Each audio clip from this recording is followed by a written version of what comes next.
Okay.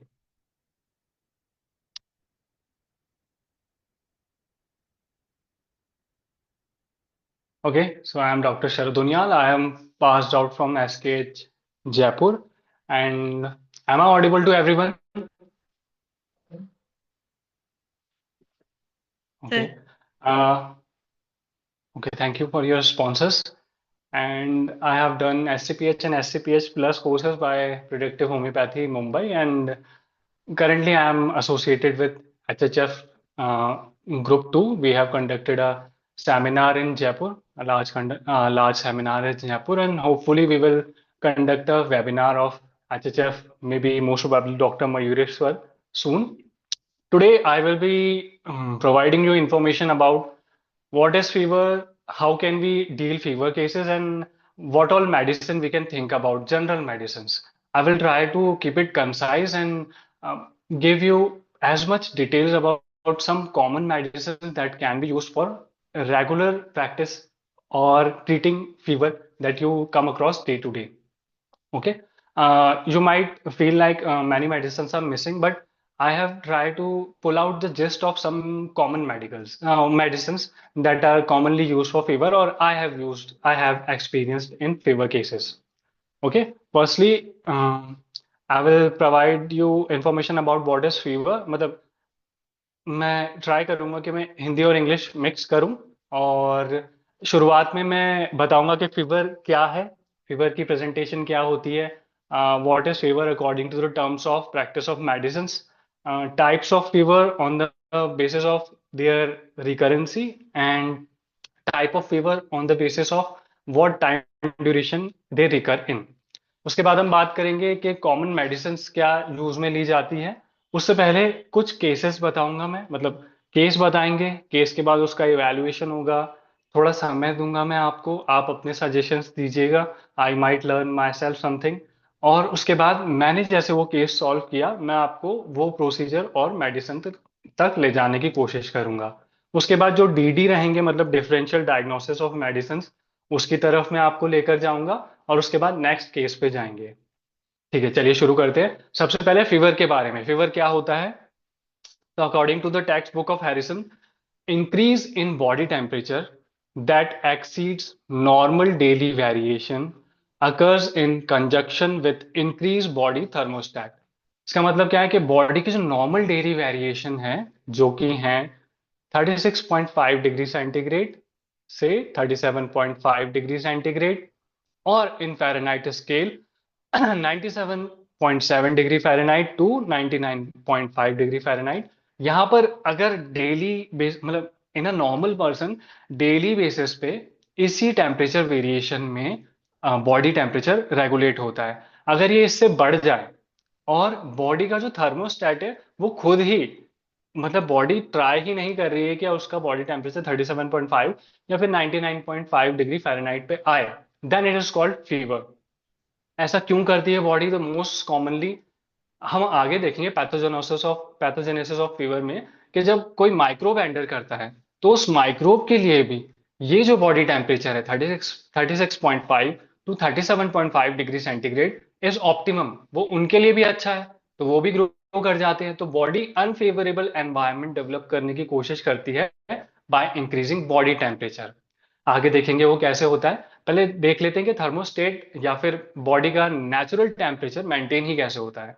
तो that is done by hypothalamus. Hypothalamus is a glandular part of brain that works as a gland to, ये body के temperature को regulate करके रखता है, optimum रखता है।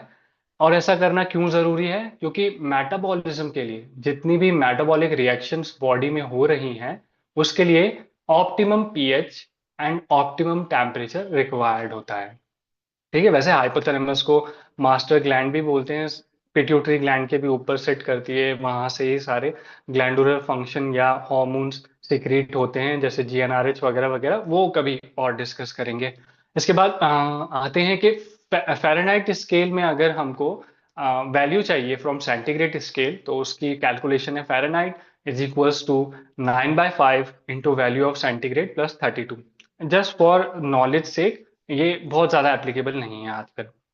उसके बाद ओरल टेम्परेचर रेंज क्या होती है, तो उससे पहले मैं थोड़ा सा बता देता हूँ कि टेम्परेचर कहाँ कहाँ से हम मेजर कर सकते हैं। तो मोस्ट जो कॉमनली यूज है वो ओरल साइट है, उसके अलावा रेक्टल टेम्परेचर होता है, और उसके अलावा एक्सिलरी टेम्परेचर होता है। Rectal temperature most nearly present मतलब मेजर करता है to core body temperature, but वो हर समय कन्वीनियंट नहीं है लेना, और कंसेंट में भी दिक्कत आती है, तो वो कन्वीनियंट नहीं है। बेसिकली ओरल टेम्परेचर की रेंज होती है 35.5 टू 37.5, जो कि बहुत नियर अबाउट है अपने कोर टेम्परेचर के। तो एवरेज होता है 36.6 डिग्री सेंटीग्रेड। एक्सिलरी टेम्परेचर में क्या प्रॉब्लम है? एक्सिलरी टेम्परेचर में प्रॉब्लम ये है कि बॉडी थर्मो रेगुलेशन के लिए स्किन से पर्सपिरेशन यानी स्वेटिंग करती है। उसकी वजह से जो एक्सटर्नल सरफेस है, मतलब स्किन है, वो कूलर हो सकती है, बहुत ज्यादा कूल हो सकती है अगर चिल की बात करें या फिर फीवर निकल जाने की बात करें तो, in comparison to oral body temperature जो कि कोर के ही ज्यादा करीब है। इसके बाद बात करते हैं कि हाइपोथैलेमस मेंटेन कैसे करता है बॉडी टेम्परेचर। तो अगर बॉडी का टेम्परेचर, सॉरी, अगर बॉडी का टेम्परेचर बहुत ज्यादा है तो उसको रिड्यूस करने के लिए क्या यूज में लिया जाता है? स्वेटिंग, वेजोडाइलेशन और convection of heat from skin. Convection of heat from skin, तो कन्विक्शन सिंपल प्रोसीजर है कि स्किन पे से, जो कि हॉट है in comparison to environment, heat dissipate हो जाएगी, निकल जाएगी from high energy source to low energy source. Heat dissipate हो जाएगी तो स्किन कूल हो जाएगी। स्किन कूल ऑफ होने की वजह से, आगे देखते हैं, एक प्रोसेस ये हो गया स्किन कूल ऑफ होने का। दूसरा पर्सपिरेशन, स्वेटिंग है। अब जब स्वेटिंग होती है तो ये जो स्वेट ड्रॉपलेट्स हैं, इनको इवेपोरेट होने के लिए, इनकी भाप भरने के लिए भी इनको एनर्जी चाहिए, इनको हीट चाहिए। वो हीट ये कंज्यूम करते हैं फ्रॉम स्किन सरफेस और इवेपोरेट हो जाते हैं। इनकी वजह से क्या होता है, जहां से उन्होंने हीट कंज्यूम करी है वो जगह ठंडी हो जाती है। तो कॉन्वेक्शन एंड पर्सपिरेशन, दोनों ही प्रोसेसेस की वजह से स्किन की सरफेस ठंडी हो जाती है। और उसके बाद प्रोसेस आता है वेजोडाइलेशन का। तो यह है पेरिफेरल वेजोडाइलेशन, मतलब जो भी ब्लड वेसल्स स्किन को ब्लड प्रोवाइड करती है या स्किन सरफेस के आसपास है, वहां पर वेजोडाइलेशन हो जाता है, मतलब वो साइज में मोटी हो जाती है, उनकी वॉल्यूम बढ़ जाती है, जिस वजह से ज्यादा ब्लड स्किन के सरफेस में, स्किन के कांटेक्ट में आने लग, मतलब नॉट डायरेक्टली, स्किन के पास आने लगता है, और वो अपनी ही ट्रांसफर करता है टूवर्ड्स स्किन, और ब्लड ठंडा हो जाता है। और ये जब ब्लड बॉडी में कैरी आउट करता है तो ऑटोमेटिकली टेम्परेचर रिड्यूस हो जाता है। ऐसे ही जब बॉडी बहुत ज्यादा ठंडी है, तब बॉडी तब हाइपोथैलेमस के एक्टिविटी की वजह से क्या क्या फंक्शनिंग होती है बॉडी में। तो एक है शिवरिंग। शिवरिंग सिंपैथेटिक सिस्टम की वजह से क्या होता है, बीएमआर मतलब बेसल मेटाबॉलिक रेट बढ़ जाती है, और पेरिफेरल वैसोकॉन्स्ट्रिक्शन। अब शिवरिंग में क्या होता है, शिवरिंग में बॉडी के जो मसल्स हैं वो बहुत तेज मोशन कर रही हैं, उसकी वजह से कैलोरी कंज्यूम होती है, उसकी वजह से हीट प्रोड्यूस होती है। Second, basal metabolic rate, body का जो मेटाबॉलिज्म है, जब वो फास्ट फंक्शन करेगा तो वो ऑब्वियसली जो उसका प्राइमरी गोल है वो तो सेटिस्फाई करेगा ही, लेकिन in the process of that heat भी प्रोड्यूस होगी। तो ये दो प्रोसेस हो गए हीट प्रोड्यूस करने के। और वैसो कॉन्स्ट्रिक्शन, तो जैसे स्किन सरफेस के पास जब ब्लड जा रहा था, तो वो वहां से अपना हीट, तो वो ब्लड अपना हीट ट्रांसफर कर रहा था टू स्किन सरफेस। अब यहाँ पे क्या हो, वैसो कॉन्स्ट्रिक्शन हो गया है, तो ब्लड कम जा रहा है स्किन के पास, इसलिए ब्लड वार्म ही रहता है। तो इन तीन बेसिक फंक्शनिंग की वजह से बॉडी अपना हीट मेंटेन रख पाती है। या फिर हम बात करें जब बॉडी को इंक्रीज करना है अपना टेम्परेचर, यानी फीवर प्रोड्यूस करना है, तब ये तीन प्रोसेसेस यूज लेती है बॉडी। ओके डॉक्टर मेहर, अच्छा, is everybody following? Yes sir. Okay, thank you. अच्छा, अब बात करते हैं हाइपरथर्मिया फीवर और हाइपरपायरेक्सिया में क्या अंतर है। हाइपरथर्मिया क्या होता है, जब जो एक्सटर्नल एनवायरनमेंट है वो बहुत गर्म है, जैसे कि गर्मियों में कोई बाहर हीट में काम कर रहा है, उसकी वजह से बॉडी टेम्परेचर बढ़ रहा है, और हाइपोथैलेमस या पूरा जो थर्मोस्टेट सिस्टम है वो कोशिश करता है कि बॉडी टेम्परेचर कंट्रोल में आ जाए, लेकिन वो फेल हो जा रहा है क्योंकि सराउंडिंग बहुत गर्म है। दैट इज हाइपोथर्मिया, कि सराउंडिंग गर्म है, बॉडी चाह रही है कि कोर टेम्परेचर मेंटेन रहे। जो बॉडी का सेट थर्मोस्टेट है जो बॉडी का सेट थर्मोस्टेट है वो नॉर्मल ही मेंटेन्ड है सेट पॉइंट, वो ऊपर नहीं गया, लेकिन कर नहीं पा रहा है ड्यू टू फिजियोलॉजिकल इनकेपेबिलिटीज। तो जब ऐसा कोई केस हमको देखने को मिलता है तो उसको शेड में लेके आना है, छाया में लेके आना है। अगर बहुत ज्यादा वाटर लॉस हुआ है तो वाटर इनटेक प्रॉपर करना है, कोल्ड प्लंजिंग, कोल्ड एप्लीकेशन, ये सब करना है। और यहाँ पर बहुत ज्यादा रिक्वायरमेंट नहीं होती किसी भी तरीके की मेडिसिन की। फीवर के बारे में हम देख ही चुके हैं कि थर्मोस्टेट ही ऊपर चला गया, बॉडी खुद जानबूझ के अपना टेम्परेचर बढ़ाना चाह रही है। सरफेसेस जो हमने बात करी थी, ओरल, एक्सिलरी, एक टिम्पैनिक न्यू मेथड, मतलब बहुत ज़्यादा समय नहीं हुआ है अभी, लेकिन टिम्पैनिक मतलब कान के अंदर थर्मोमीटर डालकर टेम्परेचर मेंटेन करने, जो मेजर करने को tympanic method of temperature measuring कहते हैं, मतलब लेकिन बहुत ज़्यादा यूज में नहीं आता है ये। एंड थर्ड है हाइपर पायरेक्सिया। यहाँ पे बॉडी टेम्परेचर 41.5 डिग्री सेंटीग्रेड या 106.7 डिग्री फ़ारेनहाइट, इससे भी ऊपर चला जाता है। तो यहाँ पे तो बॉडी के जो नॉर्मल फंक्शनिंग होती है वो शट डाउन होने लगती है। यहाँ पर आईवी फ्लूइड्स की रिक्वायरमेंट बहुत ज़्यादा है। इवन एलोपैथिक सिस्टम में भी एंटीपायरेटिक्स यहाँ पे दिए नहीं जा सकते, यहाँ पे टेम्परेचर को रिड्यूस करना ही प्राइमरी गोल रहता है।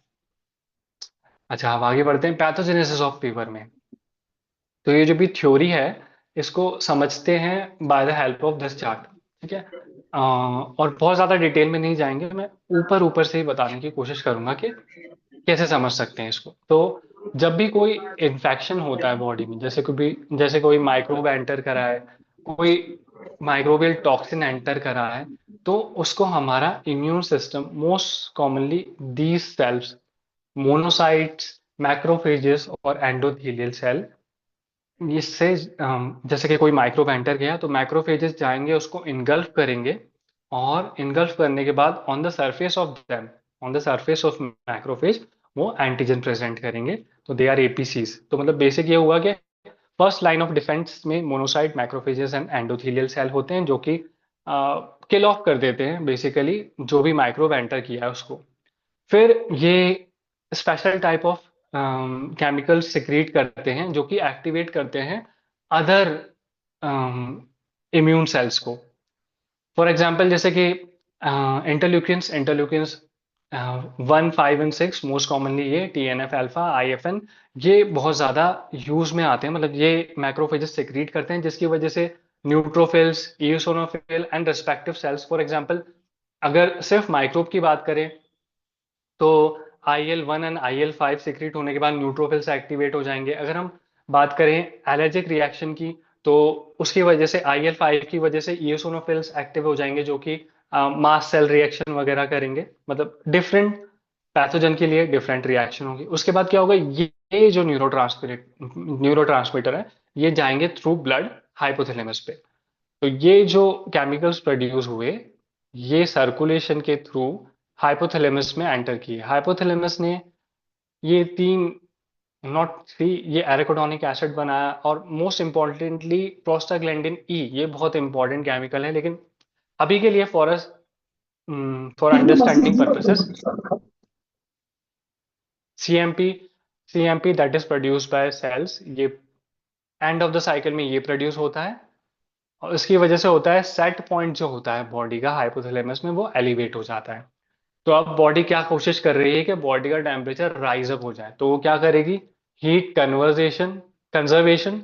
हीट कंजर्व कैसे होगी, वैसोकॉन्स्ट्रिक्शन से, ताकि हीट डिसिपेट ना हो। और हीट प्रोड्यूस कैसे होगी, बेसल मेटाबॉलिक रिएक्शंस को तेज कर देंगे और शिवरिंग करेंगे। उसकी वजह से क्या होगा, बॉडी टेम्परेचर इंक्रीज होगा and we will have fever in the end as a result. ठीक है। अब बात करते हैं पैटर्न्स ऑफ फीवर की। तो फर्स्ट ओनली ये कहना चाहूंगा मैं कि इररिलेवेंट है आज के टाइम में पैटर्न ऑफ फीवर मोस्टली, क्योंकि continuous fever continuous fever and remittent fever मिलना बहुत मुश्किल है। कंटिन्यूस फीवर मतलब अगर 24 घंटे के अंतराल में, in the interval of 24 hours, हमको 1 डिग्री का भी फ्लक्चुएशन नहीं देखने को मिलता है, मतलब बॉडी टेम्परेचर हाई है from the normal normal temperature, that is 37 around, उससे टेम्परेचर हाई है, टेम्परेचर उससे हाई है नॉर्मल से, और सिर्फ 1 डिग्री के वेरिएशन पे मेंटेन्ड है, दैट इज कंटिन्यूअस फीवर। ये हमको देखने को मिलता है वायरल इन्फेक्शंस एंड टाइफॉइड में। Then we have remittent fever. Remittent fever में फ्लक्चुएशन जो होता है वो 1 डिग्री से भी ज्यादा होता है, नॉर्मल बॉडी टेम्परेचर पे नहीं आता है, मतलब 36-37 अराउंड बॉडी टेम्परेचर नहीं आता है। तो यहाँ पे क्या होता है, वेरिएशन बहुत ज्यादा रहता है लेकिन नॉर्मल बॉडी टेम्परेचर नहीं मेंटेन होता है कभी, हाई ही रहता है temperature with fluctuation of more than 1 degree. ये हमको मिलता है देखने को सेप्सिस कंडीशन में, again typhoid and tuberculosis etcetera में। थर्ड है intermittent fever. This is the most common type now, क्योंकि अगर किसी पर्सन ने पैरासीटामोल लिया भी है तो कंटिन्यूस फीवर तो रहने नहीं वाला है कि मेंटेन रहा। रिमिटेंट में भी हाई फीवर ही चाहिए तो एंटीबायोटिक लेते ही फीवर डाउन आ जाएगा, लेकिन इंटरमिटेंट में हमको साइक्लिक देखने को मिलता है बॉडी का टेम्परेचर एलिवेशन। तो ये commonly found type of fever है आजकल। इसमें 24 आवर की मतलब 24 घंटे की साइकिल के अंदर एक ना एक बार body temperature normal body temperature thermostat को टच करता है। जैसे कि इसमें देख सकते हैं आप, नॉर्मल बॉडी टेम्परेचर पर आ रहा है ये, और उससे ऊपर भी जाता है ये। इंटरमिटेंट फीवर कुछ दिनों के लिए भी हो सकता है, जिससे कि हमको देखने को मिलता है मलेरिया में, टाइफॉइड में और हॉजकिंस लिम्फोमा में। इसके डिटेल्स में अभी नहीं जाते हैं हम। इसके बाद बात करते हैं on the basis of returning of fever, time of returning of fever, कि फीवर कितनी देर में रिटर्न कर रहा है अपनी पीक में। तो फर्स्ट है कोटिडियन फीवर। कोटिडियन फीवर में 24 आवर साइकिल में 24 घंटे के अंदर एक बार पीक को हिट करता है बॉडी टेम्परेचर। तो ये आप देखेंगे 24 घंटे की साइकिल में एक बार पीक हिट की, एवरी डे एक पीक ऑफ टेम्परेचर हमको देखने को मिलता है। कुछ केसेस में जब हम फीवर केसेस पढ़ने लगते हैं तो हमको देखने को मिलता है डबल कोटिडियन फीवर। तो वो कुछ ज्यादा अलग नहीं है, उसमें 24 घंटे के अंदर दो पीक्स देखने को मिलती हैं हमको। इसके बाद आता है टर्शियन फीवर। इसको अपन कह सकते हैं कि ऑल्टरनेट डे पे हमको पीक ऑफ टेम्परेचर देखने को मिलता है, एक दिन कुछ भी नहीं था नेक्स्ट डे, एक दिन कुछ भी नहीं था नेक्स्ट डे। डबल टर्शियन होगा तो 2 दिन में दो स्पाइक्स देखने को मिलेंगे हमको। और क्वार्टान फीवर में हमको अप्रोक्सीमेटली 72 आवर्स में एक पीक देखने को मिलता है, 3 दिन में एक पीक देखने को मिलता है। So this is we have concluded fever according to PM, practice of medicine. Now we will get into the homeopathic aspect of fever. Dr. Meher, is there any complaint right now? अच्छा, कोई doubt वगैरह किसी ने कुछ raise किया हो अभी तक?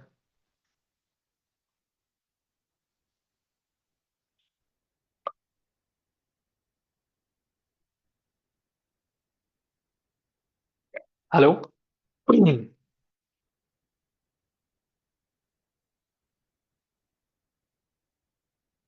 प्रोसीड करूं मैं?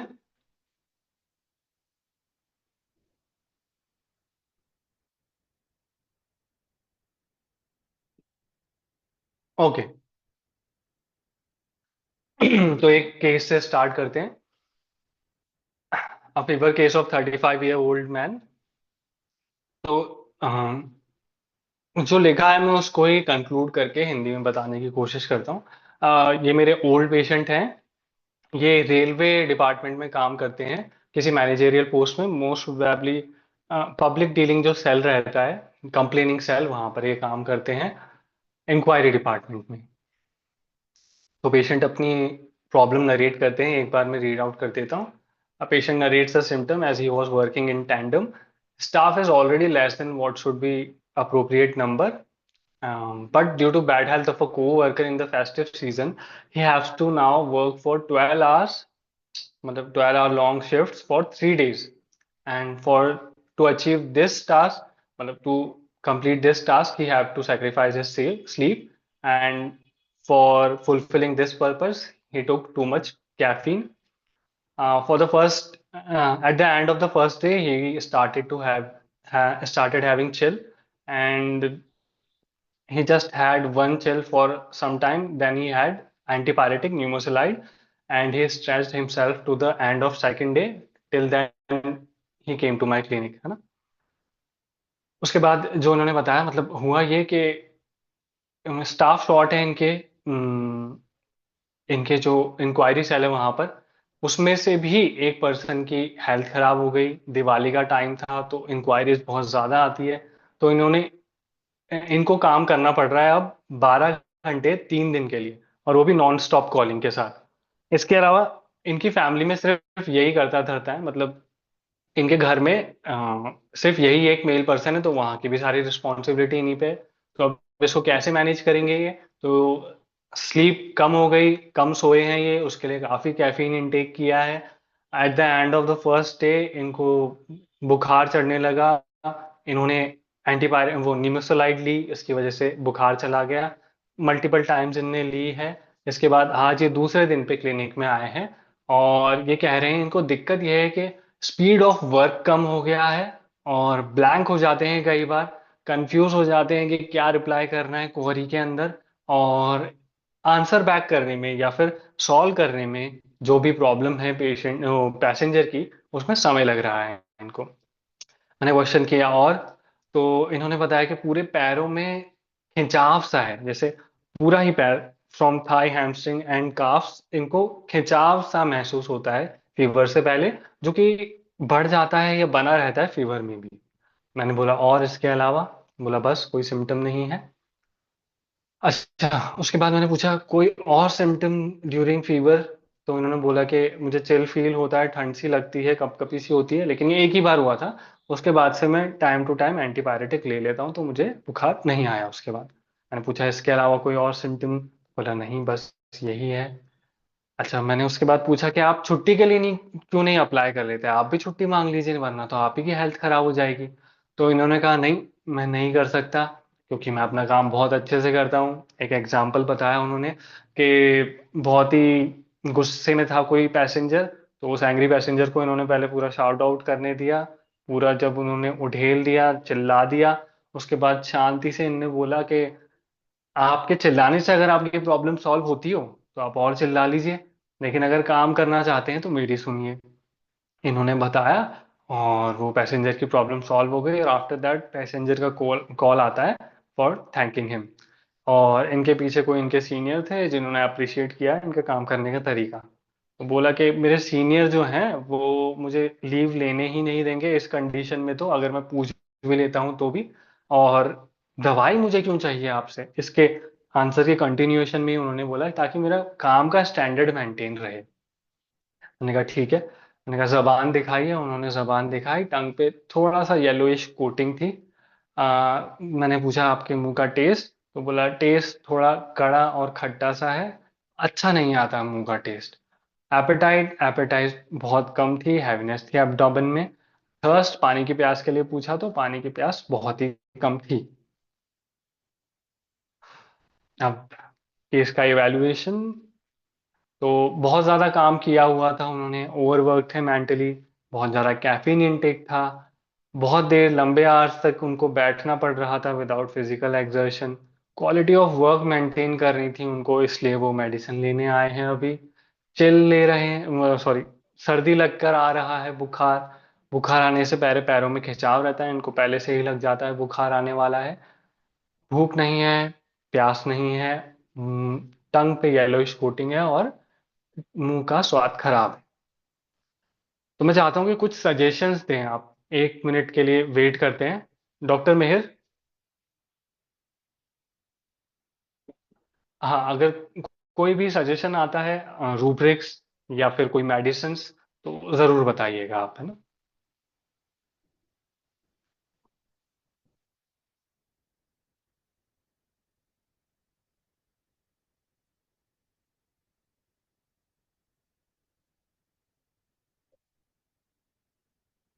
और आर्सेनिक। Okay, very good. और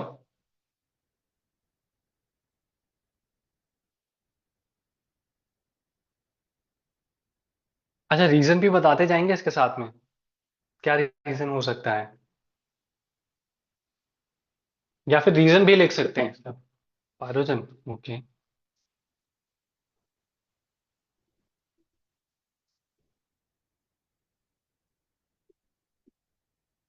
ओके।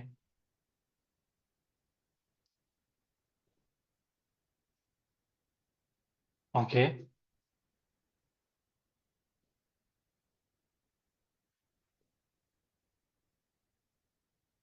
ओके।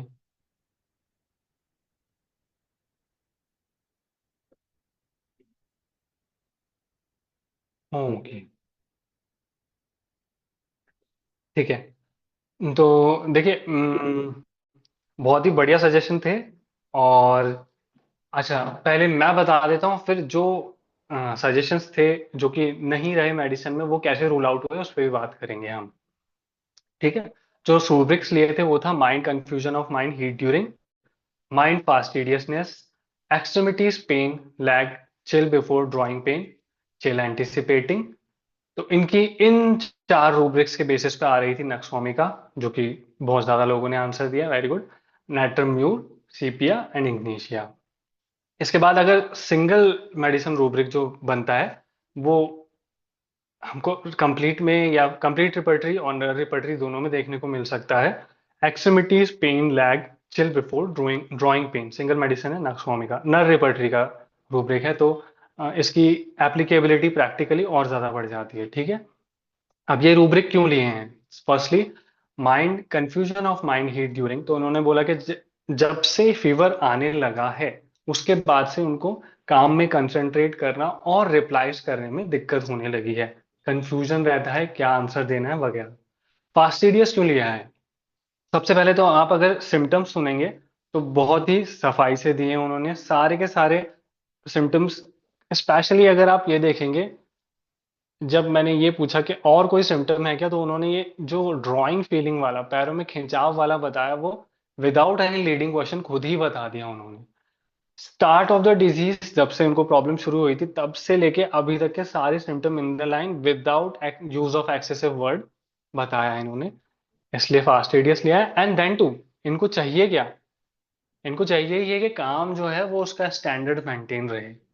तो that's why I took fastidious. नहीं भी ले सकते तो भी नक्स भूमिका आ ही जाएगा यहाँ पे। Extremities pain, legs chill before drawing pain, तो वो हमने देख ही लिया, पैरों में खिंचाव रहता है। चिल एंटिसिपेटिंग, तो वो आंसर भी आया था कि इनको पहले से ही लग जा रहा था कि मुझे बुखार आने वाला है। There are other medicine too, for example arsenic, arnica, but they are not that marked as of nux vomica. And even if we go to cant repertory, chill anticipating have single medicine nux vomica marked there. अब तो और भी medicine हैं। ठीक है, that's why we took nux vomica. नाइट्रम्यूर, नाइट्रम्यूर का अभी डीडी देखेंगे। सीपिया, सीपिया देख लेते हैं। सीपिया में यूजुअली यूट्राइन कंप्लेंट और फीमेल कंप्लेंट के साथ देखने को मिलता है। चिल बहुत ज्यादा मार्क्ड होता है। स्वेटिंग बहुत प्रोफ्यूज रहती है, स्पेशली मॉर्निंग और नून में, पर वहां तक केस पहुंचा ही नहीं। और एम्लोरेशन होता है बॉडी मोशन से, वो भी यहाँ पर नहीं था। अब हम नाइट्रम्यूर और नक्स vomica का डिफरेंशिएशन देख लेते हैं। उससे पहले एक और केस, डॉक्टर सैमुअल स्वान का। डॉक्टर सैमुअल स्वान के बारे में लिखा है, मेडोरिनम प्रूव करी थी इनने, डॉक्टर बैरिज एंड डॉक्टर सैमुअल स्वान ने। इनका केस है, एक लेडी है 15 ईयर्स ऑफ एज की, जो कि 5 हफ्ते से बीमार है, और क्विनीन यानी एलोपैथिक मेडिसिन उन्होंने खूब ली है, एंटीपायरेटिक ली है। अब जब उनके सामने केस प्रेजेंट हुआ है, तो सिम्टम बजे हैं: चिल एवरी इवनिंग 7 PM, हर शाम को 7 बजे उनको ठंड लगती है। आ, खासकर हाथों और पैरों में, और वो कंटिन्यू रहती है 10 मिनट तक लगभग। आफ्टर दैट,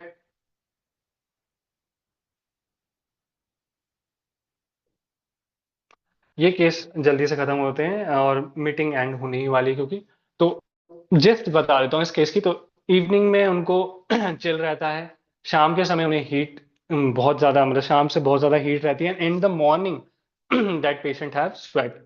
तो ये टिपिकल कैरेक्टरिस्टिक है नक्सवामिका का, अगर देखने को मिले। इवनिंग में chill, at night violent heat, बहुत ज्यादा गर्मी, उसके बाद मॉर्निंग टाइम में sweating with constipation and wanting of thirst. तो उन्होंने नक्सवामिका वन डोज दिया and case got cleared in 3 days। इसके आगे नेक्स्ट पार्ट में कंटिन्यू करते हैं। डॉक्टर मेहर, अभी लगभग कितना समय